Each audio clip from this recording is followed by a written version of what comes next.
welcome back to another video, and today I'm going to be doing audiobook series. This is basically just a new thing that I want to do. I want to read books while I'm going to read books and you can listen as an audiobook. This is my first book and we are reading The Boy in Striped Pajamas. Google it for all the information, and if you already know, this is going to be a sad one. So if you don't like sad stories, then you can leave the video. But if you stick around and know the cause, it's about the genocide of all people of like different. If they're different, they got killed in this specific time. Googled, I'm gonna spell it out, HOLOCAUST. It is a very sad and very, very tragic story. I'm reading a book on it that gives light on the situation. It happened like years ago, but it is important to learn about it because we don't want history repeating itself. So basically there's these two characters, Bruno and Shmuel. We'll be talking about it, and I'll block any words that sound bad for YouTube purposes. I'll bleep them, okay? I'm gonna be reading 20 pages, so I'll be reading 20 pages, and we start on the first page.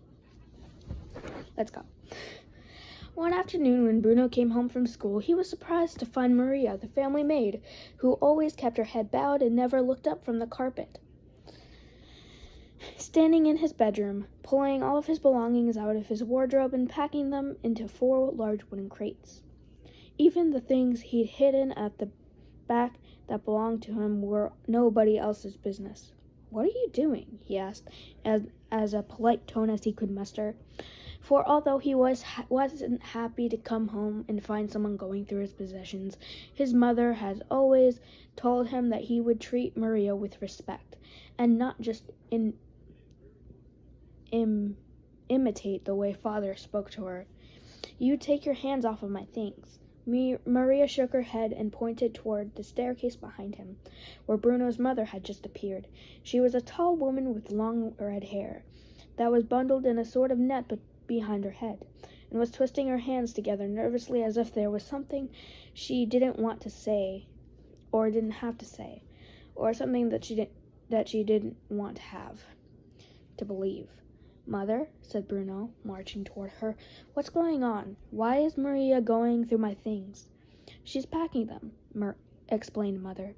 "Packing them?" he asked, running quickly through the events of the previous few days to consider whether he'd been particularly naughty or bad, and used these words out loud as if he wasn't allowed to use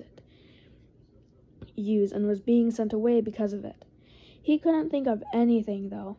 In fact, other than the last few weeks, he had behaved in a perfectly decent manner to everyone he could remember, and he couldn't remember causing any chaos at all.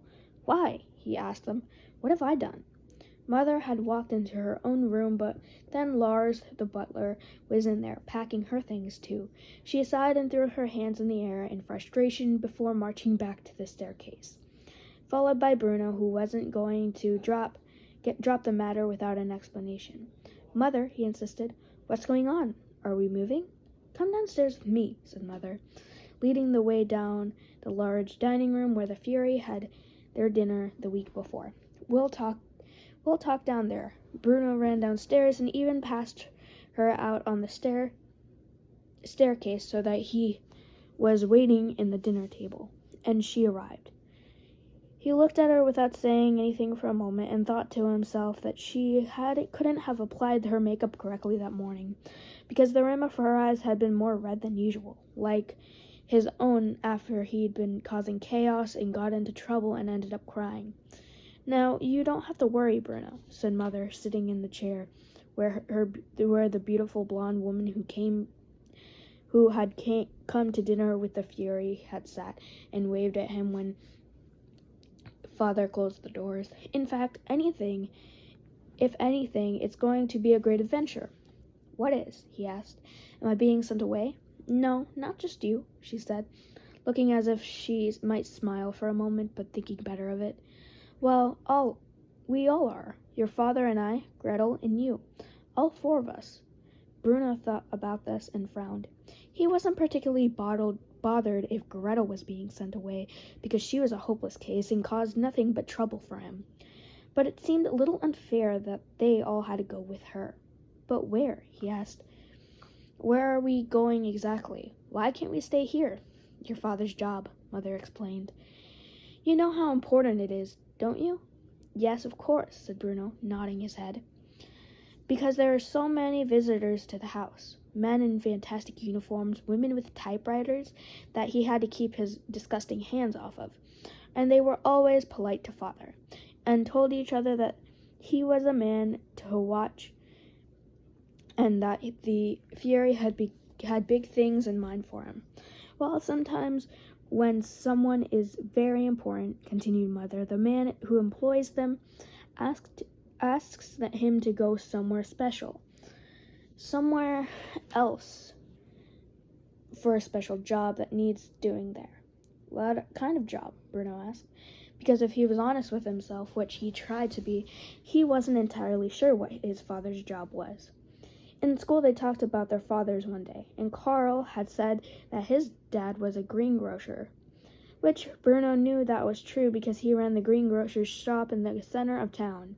And Daniel had said his father was a teacher, which Bruno knew was true, because he taught the big boys who it was always wise to steer clear of. And Martin had said his father was a chef, which, again, was true, because he sometimes collected Martin from school, and when he did, he always wore a white apron smock and a tartan apron, as if he just stepped out of the kitchen. But then they asked Bruno what his father did.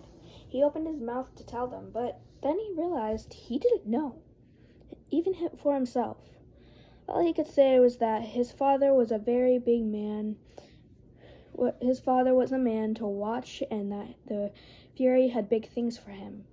Oh, and that he had a fantastic uniform, too. It's a very important job, said Mother, hesitating for a moment. A job that needs a very special man to do it. You can understand that, can't you? And we all have to go, too? Asked Bruno. Well, of course we do, said Mother. You wouldn't want Father to be all alone in this new job and his own out there being alone, would you? I suppose not, said Bruno. Father would miss us all terribly if we weren't with him, she added. Who would he miss the most, though? Asked Bruno. Me or Gretel?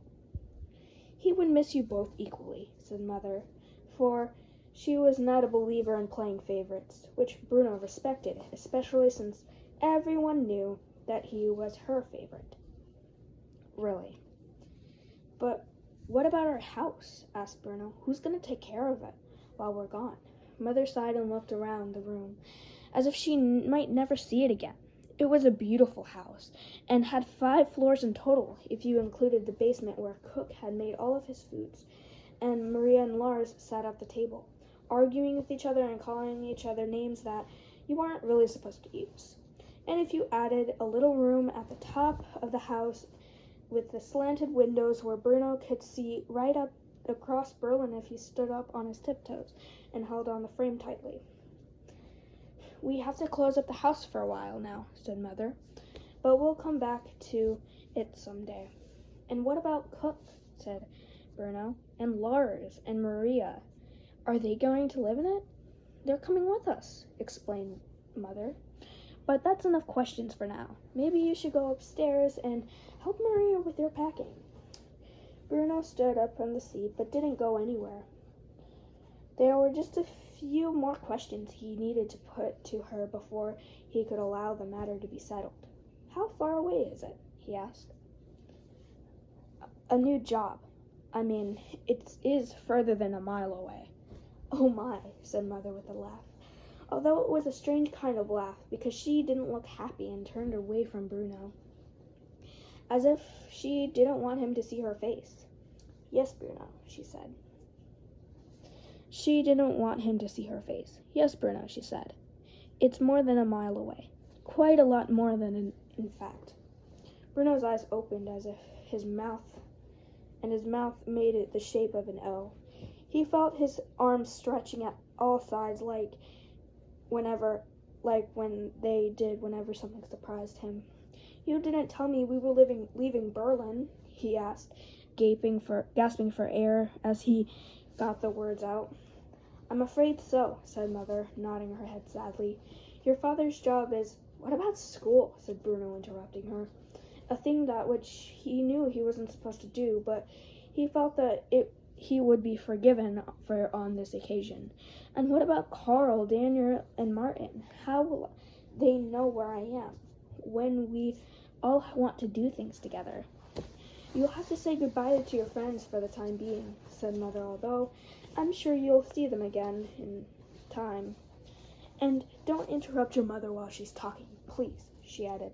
For although this was strange and unpleasant news, there was certainly no need for Bruno to break the rules of politeness which he had been taught. "Goodbye to them?" he asked, staring at her in surprise.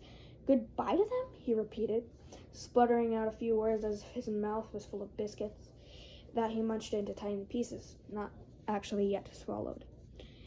"Say goodbye to Carol, Daniel, and Martin," he continued, his voice coming dangerously close to shouting, which was not allowed indoors. "But they are like my 3 best friends, for life."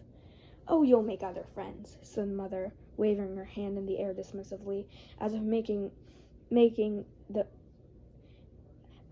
the making of a boy's 3 best friends for life was an easy thing.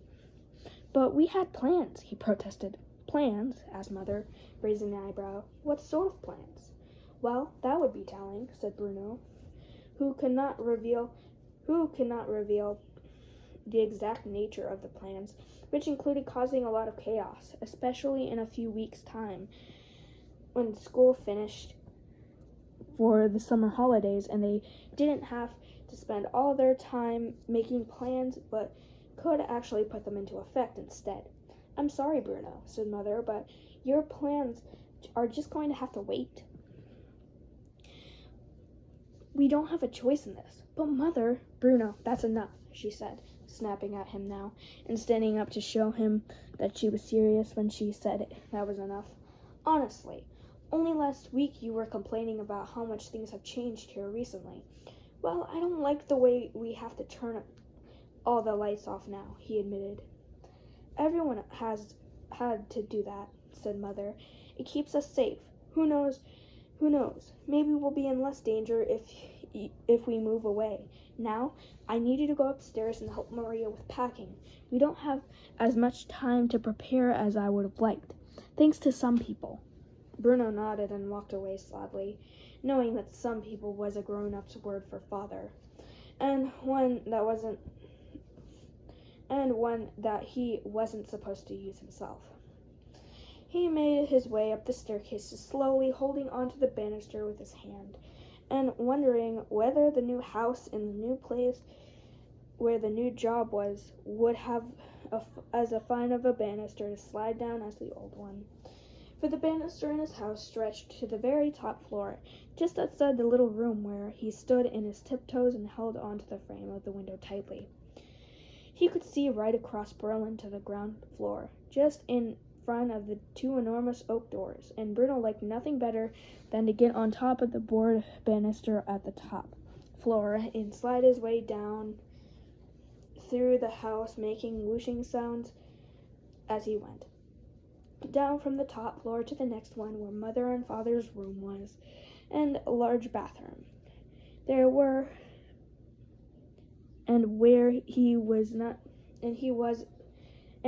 he wasn't supposed to be in any case. Down to the next floor where his room was, and Gretel's room too, and the smaller bathroom in which he was supposed to use more often than he really did.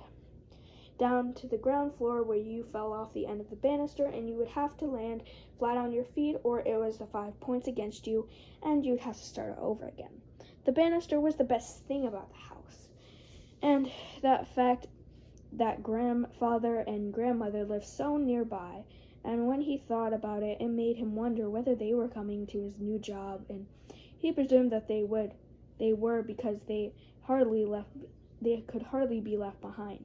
No one needed Gretel as much as she was a hopeless case. It would be a lot easier if she stayed to look after the house.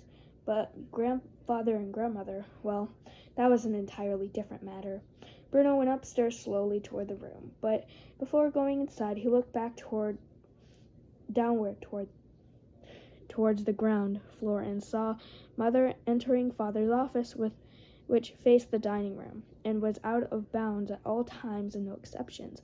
And he heard her loudly speaking to her father and the father spoke louder than Mother could, then put a stop to their conversation.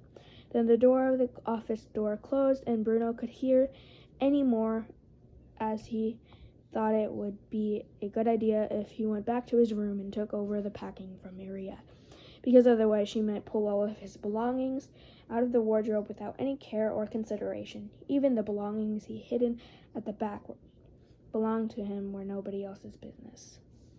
That is the end of chapter 1. Again, this is a very serious case, and yes, I did switch out into my clothes because I had to get my laundry. I did them in the process, but no one can really see since I'm gonna just put like a picture of the title of the book and just like add the audio in afterward, basically. This is just a book review. This is the first chapter, obviously. Like the video if you want me to do more. I'm gonna end up doing more, but I really want to read this book. I've been learning about this topic. I'm still learning about this topic, so yeah. You're gonna learn, like, if you're in my grade, you're gonna learn more about this in literature and in like the English classes rather than history. You'll learn it in history in like high school, but right now, all on ELA. Well, the next is chapter 2, The New House. See you soon.